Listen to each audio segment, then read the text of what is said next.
Queremos evaluar la expresión dada si el registro natural X es igual a 2, el registro natural igual a 3, y el registro natural Z es igual a 5. Debemos tener cuidado con esto porque notificamos como tenemos un cociente de dos logaritmos, por lo que no podemos escribir esto como una diferencia de dos logaritmos utilizando la propiedad del cociente de los slash dados aquí. Esto nos dice el registro de X dividido por Y igual a el registro X menos el registro, pero no tenemos el registro de un cociente, tenemos el cociente de dos registros. Entonces, tendremos que expandir el numerador y el denominador por separado y luego realice sustitución de la información dada. Pero antes de comenzar, vamos al denominador. Aviso cómo tenemos registro natural X veces Z cuadrados. Por lo tanto que podemos tomar el exponente de 2, y mudarlo al frente del registro natural utilizando nuestra propiedad de energía de los logaritmos aquí, creo que será más fácil mantener la pista D si utilizamos nuestras reglas de exponentes donde tenemos y al primer, Z al primer cuadrado, y este formulario, multiplica los exponentes. Entonces, avancemos y escribamos esto como registro natural X al negativo 1, y al segundo, dividido por registro natural y al segundo, Z al segundo. Y ahora en este formulario, el aviso entre el numerador y el denominador contiene el registro natural de un producto.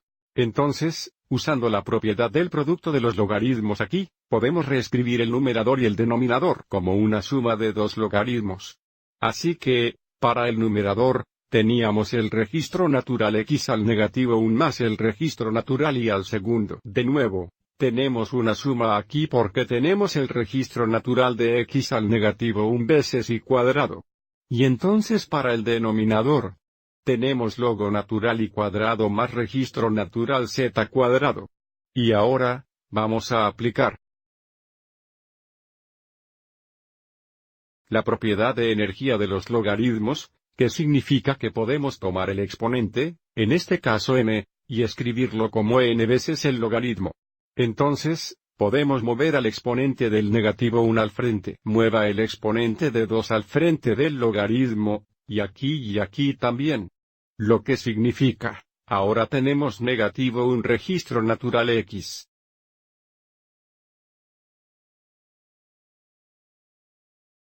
Por supuesto, el 1 es opcional.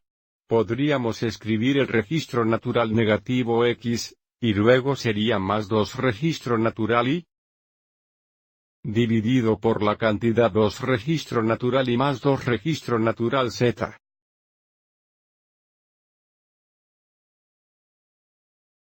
Y ahora en este formulario, podemos realizar sustitución para el registro natural X, el registro natural Y el registro natural Z. Así, tenemos un registro natural negativo de 1 veces X, que es igual a 2, más 2 veces del registro natural Y, que es igual a 3 y luego para el denominador, tendremos 2 veces de registro natural, que de nuevo es 3, más 2 veces de registro natural Z, que es 5. Entonces, tenemos negativo 2 más 6 todos más de 6 más 10, que es igual a 416. Bien, 416 simplifica a 1,4 o si queremos, 0.25. Y eso lo haré por este ejemplo. Espero que hayas encontrado esto útil.